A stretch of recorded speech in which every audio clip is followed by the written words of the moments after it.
November 23rd, 1941. The desert wind swept across the ridgeline of Sidi Rezegh long before the first engines were heard, carrying with it the taste of dust, dryness, and something harder to define, an unspoken tension that lingered over the sand like heat rising from steel. Dawn had not yet claimed the sky, but faint gray light stretched across the horizon, revealing the shapes of scattered tents, armored silhouettes covered in tarpaulins, and men moving quietly in the half-dark. The 22nd Guards Brigade, exhausted from days of maneuvering in the vast churn of Operation Crusader, held a forward position whose significance only a few truly understood. The barren plateau was nothing more than a rough patch of earth on a map, but beneath its sand lay the strategic hinge of the entire North African front. On a slight rise overlooking the brigade's lines, a lone British officer stood motionless, binoculars pressed against his eyes. His boots were half buried in the shifting sand. His greatcoat snapped lightly in the cold morning breeze. Around him the desert rolled outward in every direction, empty and deceptive, a vastness that had swallowed armies and ambitions long before the war reached these dunes. He surveyed the shadows stretching across the distant low ground, tracing faint shapes that might have been rocks, might have been scrub, or might have been something alive and moving. Out here, shape and distance played tricks on the senses. A formation could lie still like a sleeping beast for hours before it revealed itself. The officer lowered the binoculars slowly. Even without seeing them, he could feel the weight of the imminent clash. Intelligence reports had been vague. Patrol sightings had offered only fragments. But one thing was certain. Rommel's armored divisions were somewhere out there, massing in the silence. The Afrika Korps had begun to move again, sweeping in arcs that suggested not hesitation but intent. Their tanks, Panzer IIIs and IVs, could cross the desert with uncanny speed, appearing out of nowhere, striking with precision, then slipping back into the emptiness before counterattacks could form. The 22nd Guards Brigade knew this well. They had felt the edges of the German assault already.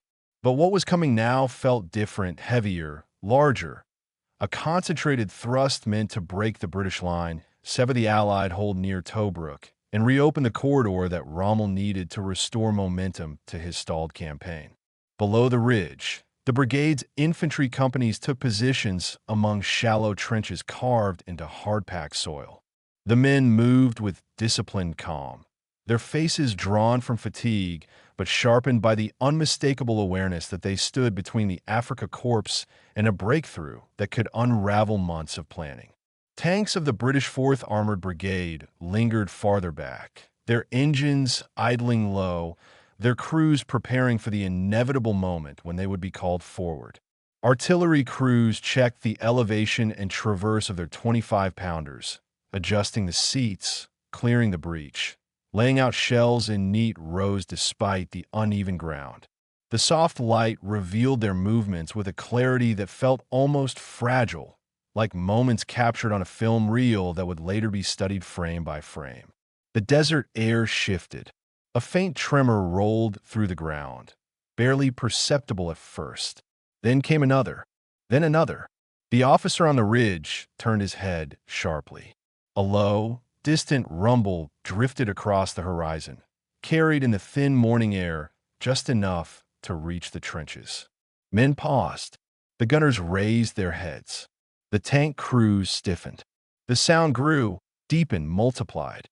It was the unmistakable thunder of engines, many engines, moving in coordinated formation.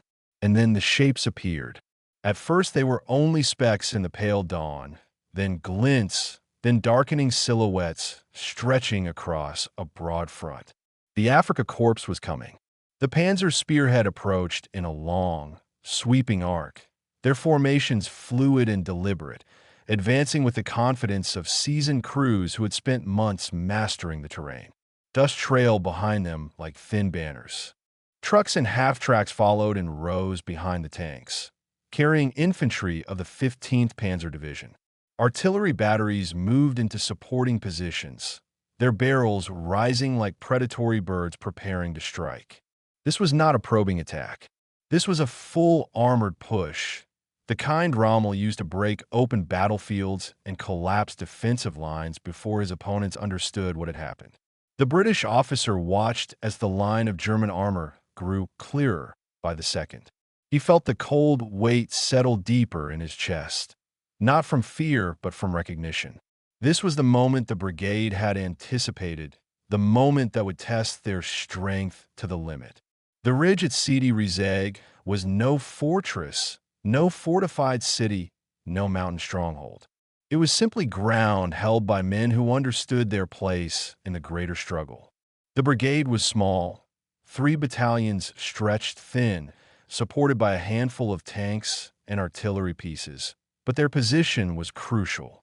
If they held, the corridor to Tobruk remained contested. If they broke, Rommel would reclaim mobility, threaten the Allied relief operation, and possibly tilt the balance of the entire North African campaign. The German armored wave continued its advance. Sunlight broke over the horizon at last, casting long shadows behind the British lines. The first rays glinted off helmets, off tank hulls, off the metallic tips of bayonets fixed in anticipation. The light gave the approaching Germans an almost spectral glow, as though the desert itself had produced them from its depths. The British gunners adjusted their sights, waiting for the range markers to align. Tank turrets rotated slowly, their barrels tracking the lead elements of the Afrika Korps. Orders moved through the ranks in quiet, crisp gestures. No shouting, no chows, just preparation. The wind shifted again, carrying the smell of oil and heated engines. The officer on the ridge tightened his grip on the binoculars. The German tanks formed a wedge formation, a classic armored breakthrough tactic. It was designed to punch through the front line, drive deep into the rear, and create disarray that infantry could exploit. Against a small brigade, it should have been decisive. It was the kind of maneuver that had shattered stronger forces across the desert. German officers expected the British to withdraw, to bend, to scatter. They expected another quick victory. But the British brigade did not bend. The line held its breath, then braced itself against the shock that was about to fall upon it. The first shell left the barrel of a German field gun with a deep, echoing crack. Seconds later, a second thundered across the desert. The artillery barrage began. The British trenches erupted in columns of sand. Men ducked, pressed against the earth, gripping their rifles tighter. The artillery crews steadied themselves, waiting for the counter-battery order that would come once the enemy guns revealed their positions clearly enough. British tanks lowered their profiles, engines rumbling in anticipation as the dust clouds thickened around them. The Afrika Korps pushed forward, closing the distance with each passing second. The officer on the ridge could now see individual tank commanders standing half-exposed in their hatches, scanning ahead with goggles and determination. He could see the infantry trucks bouncing over uneven ground, their passengers bracing themselves for dismount. He could see the orderly, relentless advance of an armored force confident in its superiority. And he understood, in that moment, that this was the test by which the brigade would be measured. The desert trembled again. More shells landed. The battle had begun to understand why a single British brigade stood in the path of one of the largest armored pushes Rommel attempted during Operation Crusader.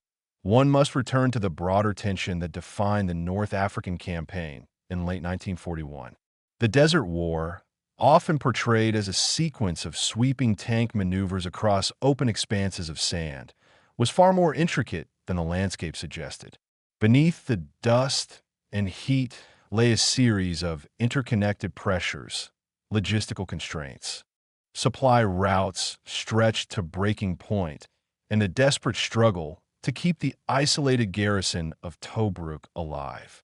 Every movement, every attack, every counterattack revolved around lines on a map that seemed almost arbitrary to an untrained eye, yet held the fate of thousands. By autumn 1941, the strategic situation in North Africa had calcified into a dangerous equilibrium. Tobruk, the Allied fortress on the Libyan coast, remained surrounded by Axis forces. Its defenders, Australian, British, Polish, and other Commonwealth troops, had withstood months of siege under increasingly difficult conditions. Supplies reached them only through risky nighttime convoys by sea, slipping past Axis aircraft and coastal artillery. Inside the fortress, morale remained surprisingly resilient, but the situation was unsustainable. If Tobruk fell, the Axis would gain a major logistics hub and threaten Egypt directly. If Tobruk held, the Allies retained a foothold deep within Axis lines, a thorn in Rommel's side that disrupted his ability to maneuver freely. Operation Crusader was conceived as the solution. The British Eighth Army, reorganized and reinforced, launched an offensive aimed at breaking the siege. Its plan required precision, coordination, and above all, speed. Armored divisions would sweep through the desert to engage the Afrika Korps head-on, while infantry brigades secured key ridges and crossroads. The goal was not simply to defeat Rommel's tanks. It was to stretch his supply lines, force him to retreat, and relieve the pressure on Tobruk before the defenders' endurance expired. But the desert was unforgiving. The distances were vast, the terrain deceptive, and the German forces far more agile than many Allied commanders had expected. Rommel maneuvered with the ease of a man who understood the desert intimately, using its emptiness as both shield and weapon. He launched aggressive, unexpected counterattacks, striking from angles that seemed impossible on a flat map. His panzer divisions, experienced, cohesive, well-led, used mobility as their greatest asset. The British, still learning the unforgiving rhythm of desert warfare, often found themselves responding to threats they could not fully see. In this shifting environment, the 22nd Guards Brigade entered the scene as a stabilizing force. Formed from battalions with long histories of disciplined service, the brigade was composed of men who brought a calm steadiness to the chaos of the front. They were not armored specialists or desert veterans, but they understood the defensive art of holding ground even when severely outnumbered. They were sent to Sidi Rezegh not because they were expected to defeat the Afrika Korps directly, but because their presence at that ridge created a fulcrum around which the broader battle could pivot. The ridge itself was little more than a rise in the land, a feature that would appear insignificant to anyone standing upon it. But its value lay in its position. From Sidi Rezegh, one could control, or at least observe, the approaches to the Tobruk corridor. Artillery placed on the ridge could fire across the surrounding plains, detecting movements far earlier than in the lower ground. The brigade's infantry, entrenched along the ridgeline, created a tripwire that Rommel would have to confront if he intended to re-establish his grip on the area. The stakes, therefore, were immense. If the British armored divisions pushing westward were to meet the garrison of Tobruk advancing outward, they needed time and space to align their movements. Sidi Rezegh, held by a single brigade, provided both. The brigade's role was not to win the battle outright, but to prevent Rommel's armored thrust from slicing through the fragile Allied operation. In the desert, distances measured in miles translated into minutes. The smallest delay could alter the course of an entire engagement. The brigade's commander understood this clearly. Their task was simple in theory, but brutally complex in execution. Hold the ridge. Hold it against armor, against artillery, against everything Rommel could throw. Rommel, too, understood the ridge's importance. The Afrika Korps had been moving with great speed, attempting to catch the British off balance. His armored divisions had already executed several sharp reversals, surprising the Eighth Army and forcing them to react rather than dictate the battlefield's rhythm. But the British push around Sidi Rezegh posed a threat to his lines of communication. If the Allies secured the ridge and linked up with the Tobruk garrison, the Axis siege would be broken. Rommel's operational plan, his entire desert strategy, risked unraveling. He needed to break the British thrust at its hinge point, and so he directed one of the largest armored concentrations of Operation Crusader toward the ridge. The disparity between the opposing forces could hardly be overstated. Rommel's units included experienced panzer regiments with dozens of operational tanks, supported by anti-tank guns, motorized infantry, reconnaissance elements, and coordinated artillery. Their movement across the sand was fluid, practiced, and deadly. By contrast, the 22nd Guards Brigade consisted primarily of infantry battalions equipped for defense, not rapid maneuver. They had limited anti-tank weapons, two-pounder guns that struggled against German armor, and they relied heavily on the few supporting British tanks stationed nearby. Their advantage was not in equipment, but in discipline, cohesion, and the ability to read terrain with a defender's eye. The brigade's officers knew they were outmatched. They also knew that the battle would be decisive. The stakes extended far beyond the physical ground they held. If the Afrika Korps broke through their lines, they could roll up the British flank, isolate forward units, and force the Eighth Army into retreat. Operation Crusader would collapse. Tobruk would remain isolated. The broader Allied campaign in North Africa would be jeopardized, and the Axis, emboldened, would gain weeks or months of operational freedom. Yet for all the imbalance, the British defenders brought something to Sidi Rezegh that no logistical chart or armored comparison could quantify. They brought resolve. The Guards units, with their long traditions, their calm professionalism, their internal culture of unyielding steadiness, had been tested many times before. They believed in the value of holding ground, even when withdrawal might appear more logical. They understood that battles are not always won by the side with superior numbers, but by the side that can endure the longest under unexpected pressure. As the Afrika Korps closed in, and as the sun rose higher over the desert, the stakes crystallized into a single truth. The ridge at Sidi Rezegh would not fall easily. And if it did not fall, the German officers who expected a swift breakthrough would be forced to confront a reality far different from the one they had imagined. The stage was set. The sand, the wind, the rising heat, the thundering engines. They all converged to form the backdrop of a moment that would test both sides in ways neither fully anticipated. The German armored push carried the weight of momentum, experience, and machinery. The British brigade carried the weight of necessity. Only one could break. The first hours of the German advance towards Sidi Rezegh revealed the full rhythm of the coming struggle. The Afrika Korps moved with a deliberate tempo, a kind of mechanized confidence built from months of coordinated operations across the North African frontier. Their columns advanced in measured intervals, maintaining spacing that protected them from artillery while ensuring their formation remained cohesive. Reconnaissance vehicles swept the flanks. Armored cars darted ahead, probing the British perimeter.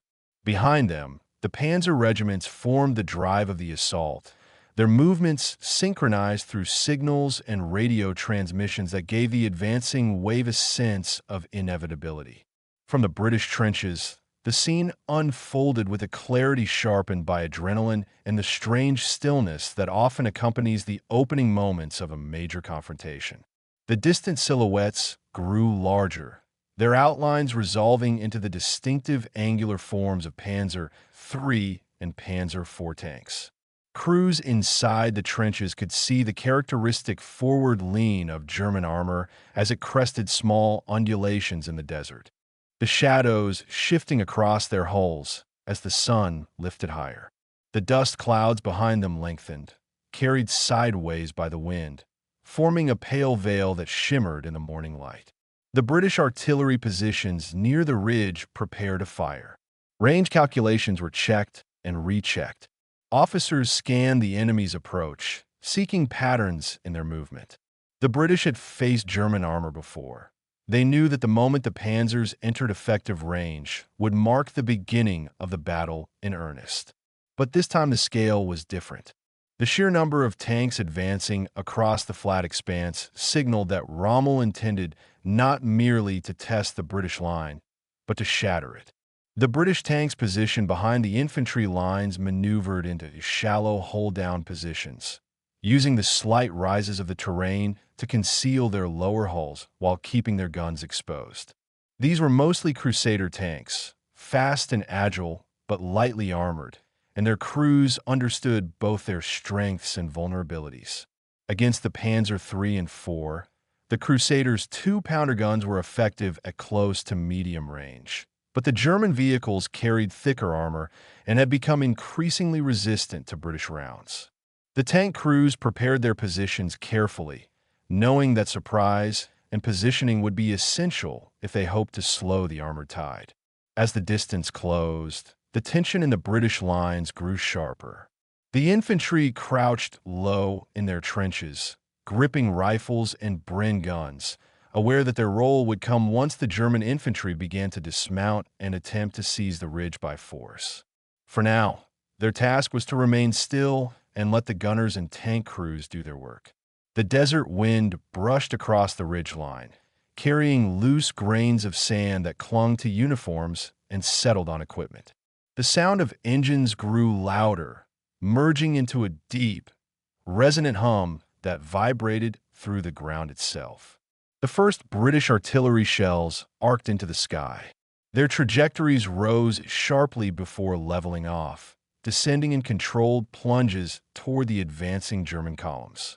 The explosions erupted among the lead vehicles, sending fountains of sand into the air. The German formations responded immediately, adjusting their spread, scattering slightly to avoid becoming too dense a target. The Panzers continued their advance, unaffected in spirit even as the thunder of shells echoed across the desert. The German artillery replied moments later. Their counter-battery fire targeted the British gun positions with uncanny accuracy. Shells landed in rapid succession, kicking up clouds of dust that swallowed the British crews in a haze of grit and smoke. Some guns fell silent as their crews took cover from the barrage. Others continued firing, adjusting their elevation despite the shock waves that rippled through their positions. The air filled with the dull percussion of impacts, each one sending tremors through the earth. In the midst of this exchange, the German tanks pressed forward, their approach unbroken. They moved as a spearhead, a wedge aimed directly at the weakest point of the British line, except there was no clear weakness to exploit. The 22nd Guards Brigade, though outnumbered, had positioned their defenses with deliberate precision. Their trenches followed the natural contours of the ridge. Their machine guns were sighted to cover overlapping fields of fire. Their anti-tank guns were concealed within shallow pits, angled to strike the Panzers as they crested the slight rise before the main trench line. The brigade did not need to match the Germans in armor or firepower. They simply needed to use the ground better. The German officers watching the advance from their half-tracks expected the British to withdraw as the Panzers closed in. It was a pattern they had seen repeatedly across the desert. British units falling back in the face of determined armored assault, only to regroup and counterattack later. But this time the British did not withdraw. They remained anchored to the ridge, unmoving, their silhouettes resolute against the backdrop of swirling dust. The German expectation of a collapsing line began to erode, replaced by a flicker of uncertainty. Then the British anti-tank guns opened fire. The sharp, cracking reports cut through the deeper rumble of artillery. The 2-pounder rounds streaked across the short distance, separating the trenches from the advancing armor. Some rounds struck glancing blows that ricocheted off the panzer hulls. Others found their targets with devastating precision, piercing the thinner frontal plates of Panzer IIIs or striking vulnerable points along the sides.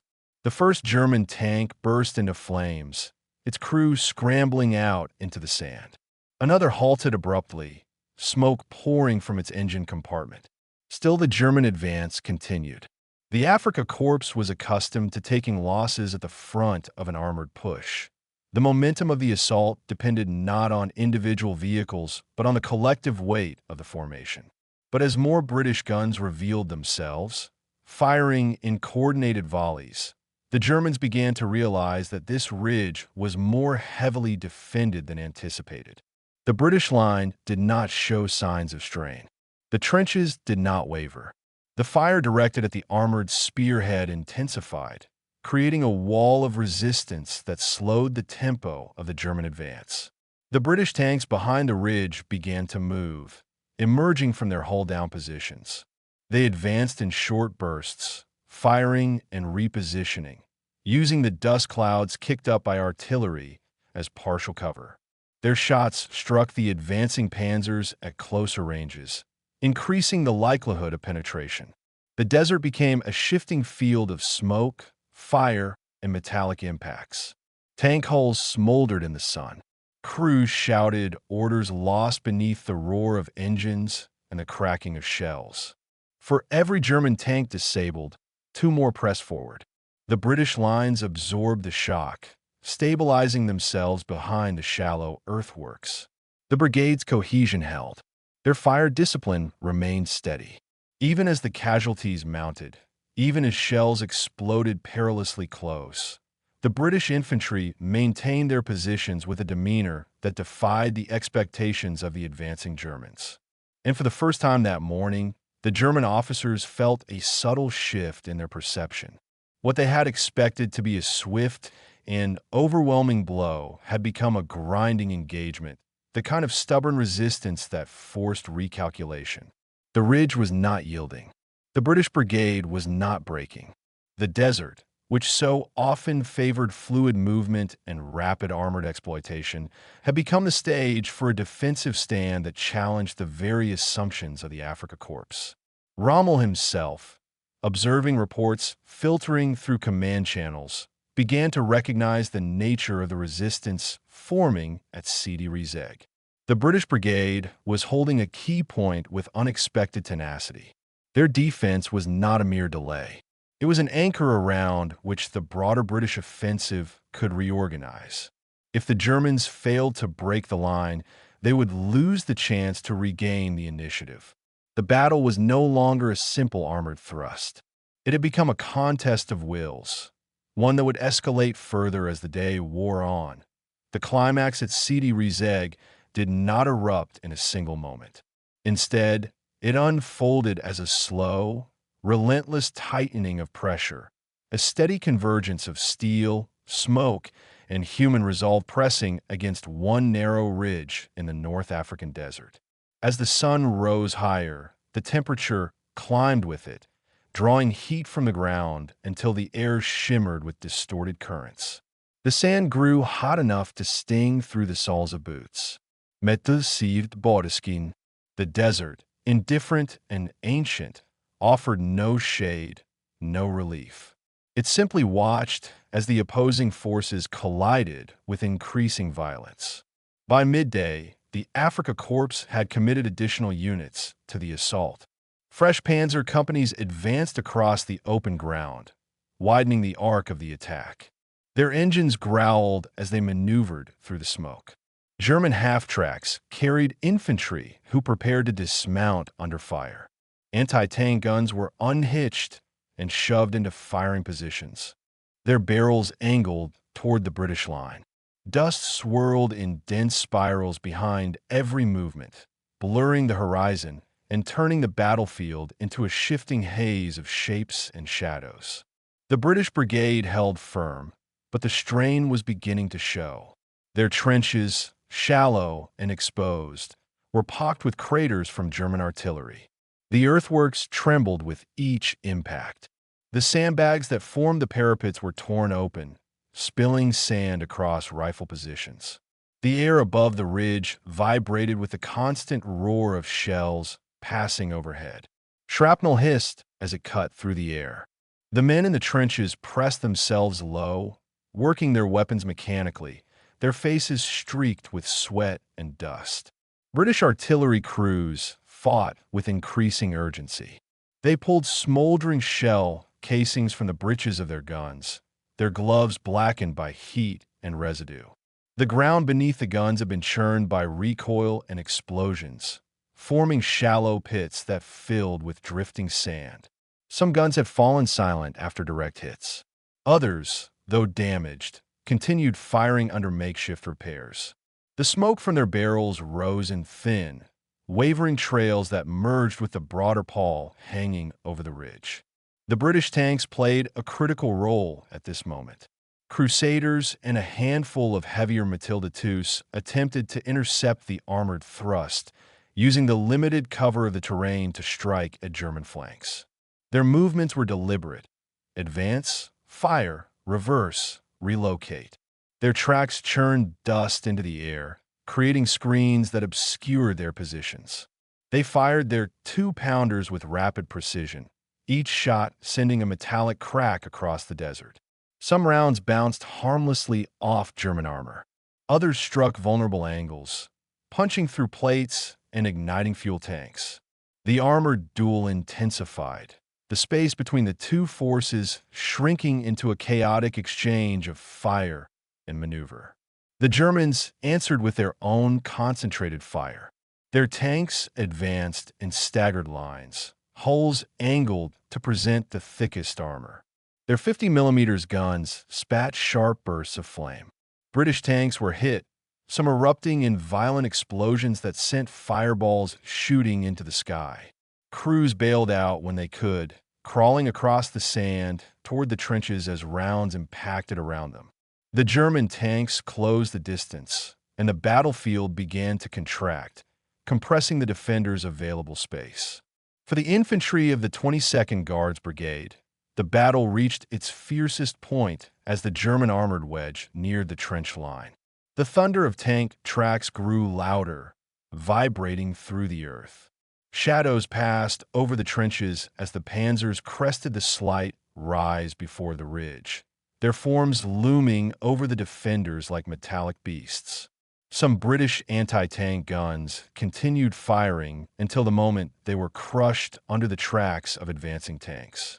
Others fired point blank, the recoil slamming the guns backward into the wounded earth.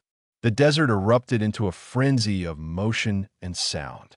German infantry dismounted from half-tracks and rushed forward, seeking to exploit gaps created by their armor.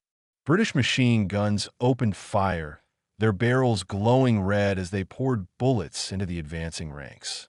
The guardsmen moved with disciplined precision, shifting positions as needed, stepping over fallen comrades, pulling ammunition from crates half buried in sand. Their uniforms, once crisp, were now coated in dust and streaked with sweat. Their faces held a calm intensity, the unmistakable expression of men who understood that the only option was to hold. Artillery shells from both sides exploded in rapid succession. The ridge shook with every impact. Smoke drifted through the trenches, thick enough at times to blur details into silhouettes. Yet through the haze, the British line remained intact. The brigade's officers moved among their men, coordinating positions, shifting fire, reinforcing weak points. The ridge became a living organism, flexible but unbroken. At the height of the assault, the German armored push reached its maximum intensity. The Panzers surged forward in a final, concentrated effort to break the defenders' will. Their engines roared. Their guns fired continuously. Their tracks ground the earth into deep furrows. German officers believed the line was about to collapse. They expected to see the British withdraw in scattered groups, their discipline shattered. Instead, the British met the charge with a renewed determination. Anti-tank rifles positioned behind the main trench line fired with surprising effectiveness at vulnerable points on German vehicles. Mortar crews dropped shells into their tubes with rapid, practiced motions, sending explosions cascading across the flanks of the assault. British tanks, though badly outnumbered, continued to fight in small, coordinated teams, striking at the edges of the armored wedge. Every tank disabled by the Germans seemed to be replaced in spirit by an intensification of British fire. The moment that shocked the German officers most occurred in the early afternoon. As their tanks and infantry pushed to within mere meters of the British trenches, the defenders rose from cover with a unified, disciplined steadiness that defied expectation. Riflemen emerged through smoke with bayonets fixed. Machine gunners repositioned their weapons and resumed fire. Barren carriers darted behind the ridge, delivering ammunition to forward positions. The British line did not waver. It did not fracture. It simply absorbed the full force of the armored assault, holding the ridge with a stubborn resolve that caught the Afrika Korps completely off guard. To the Germans, who had expected a rapid breakthrough, the continued resistance seemed almost surreal. Their artillery had pounded the ridge for hours. Their tanks had pressed to the limits of their endurance. Their infantry had engaged at close range. Yet the defenders remained. The ridge, scorched and battered, stood firm.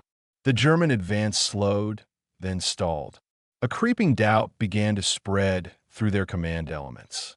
Reports filtered back, indicating significant losses. Tanks disabled, infantry pinned down, artillery positions exposed to counter-battery fire. The Afrika Korps realized they were facing not a line on the verge of collapse, but a defensive position held by men unwilling to yield an inch. It was a rare moment when the momentum of a Rommel-led armored thrust faltered. The shock rippled through their ranks. The German officers, accustomed to the fluid advances and rapid victories that characterized their earlier campaigns, found themselves confronting a resistance that defied their expectations. The British brigade had absorbed the worst of the assault and remained standing. The desert fell into a strained silence, punctuated only by the distant rumble of engines repositioning and the crackle of fires burning in the carcasses of destroyed tanks. Smoke drifted low across the battlefield. The sun hung unrelenting overhead. And on the ridge at Sidi Rezegh, the men of the 22nd Guards Brigade held their ground, exhausted but unbroken. For the first time that day, the Afrika Korps hesitated as the long desert afternoon faded toward evening. The battlefield at Sidi Rezegh began to settle into a heavy, strained quiet. The air was thick with dust and the lingering haze of smoke that drifted low across the sand like a veil. The heat slowly retreated as the sun dipped toward the horizon, but the ground still radiated warmth absorbed throughout the day.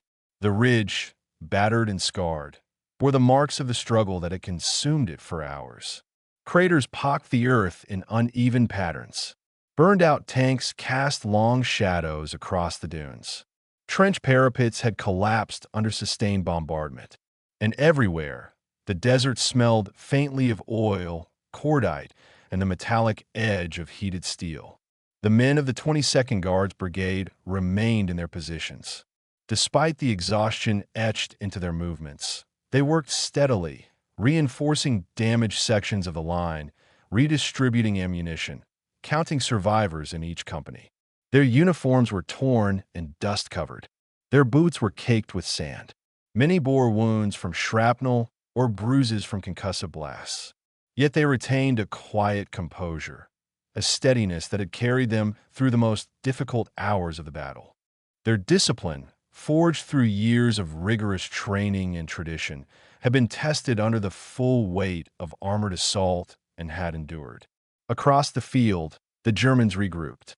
Their advance had stalled not because of a decisive counterattack or overwhelming firepower, but because the British brigade had simply refused to break. The Afrika Korps had thrown its strength into the assault, expecting the defenders to yield under pressure. Instead, they encountered an unwavering resistance that disrupted their momentum and forced them into a rare state of operational uncertainty.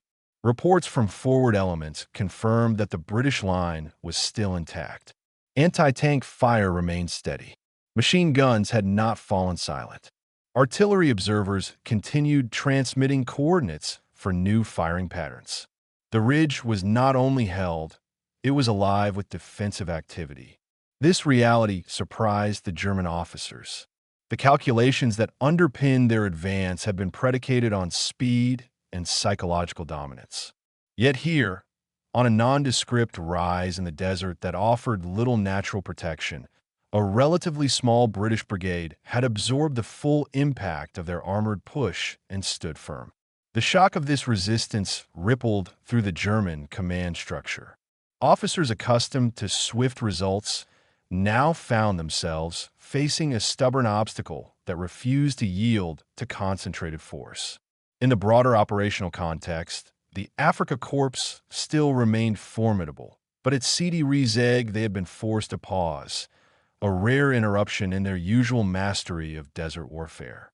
As dusk deepened, the battlefield took on a muted stillness that felt almost solemn. The wind shifted, carrying dust in slow spirals across the remnants of the German advance.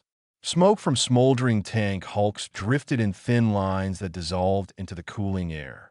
The silhouettes of the British trenches became indistinct as shadows lengthened. And in that quiet, the scale of what the brigade had accomplished began to crystallize. They had not won a sweeping victory. They had not destroyed the Afrika Korps. But they had done something equally significant. They had held.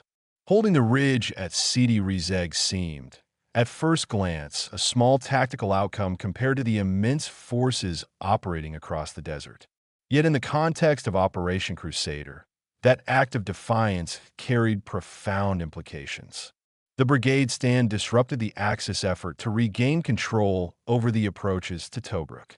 It prevented the German armored thrust from rolling unopposed through the British positions and severing the link between the advancing 8th Army and the besieged garrison. It bought precious time for armored divisions to regroup, time for supply lines to stabilize, time for the intricate maneuvers of the broader offensive to unfold. In desert warfare, where distances were vast and movement was everything, time was a resource more valuable than any weapon. The British brigade, by refusing to yield, had provided exactly that. Their resilience at Sidi Rezegh created a moment of equilibrium in a campaign defined by rapid shifts in initiative. The Afrika Korps, deprived of the swift breakthrough it sought, was forced to adjust its plans, reposition its elements, and rethink its approach. That pause, brief though it was, altered the tempo of the engagement. It contributed to the gradual erosion of German momentum during the critical days that followed. For the men on the ridge, however, the broader strategic impact was not immediately evident. As night settled over the desert, they focused on the tasks at hand, evacuating the wounded, repairing defensive positions, distributing what remained of their ammunition, preparing for the next phase of the battle. They understood only the immediate reality. They had held against overwhelming force. The ridge remained in British hands, and though their numbers were diminished and their equipment battered, their resolve remained intact. In the darkness, the desert transformed. The heat dissipated, replaced by a profound chill that seeped through uniforms and settled into the bones of tired soldiers. The stars emerged in brilliant clarity, unaffected by smoke or dust in the upper air. The men looked out across the battlefield, seeing the faint outlines of ruined vehicles and craters illuminated by pale moonlight. The silence that followed the day's violence felt heavy, as if the land itself were absorbing the memory of what had transpired. Somewhere in the distance, engines rumbled faintly as German units repositioned. The Afrika Korps was not defeated. It remained a formidable adversary, but its advance had been checked. The British brigade, though strained to its limits, had stood against one of the most powerful armored formations of the war. Their endurance had exceeded the expectations of both sides. For the Germans, it was a moment that challenged their assumptions about British resilience. For the British, it was a moment that revealed the depth of their own capacity to withstand pressure. Dawn would bring renewed fighting.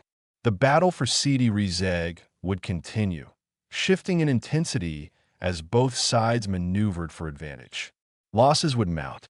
Ground would change hands. The desert would witness further displays of courage and sacrifice. But the memory of that first day, the day the Afrika Korps expected to sweep aside a single British brigade and instead found itself halted, would endure.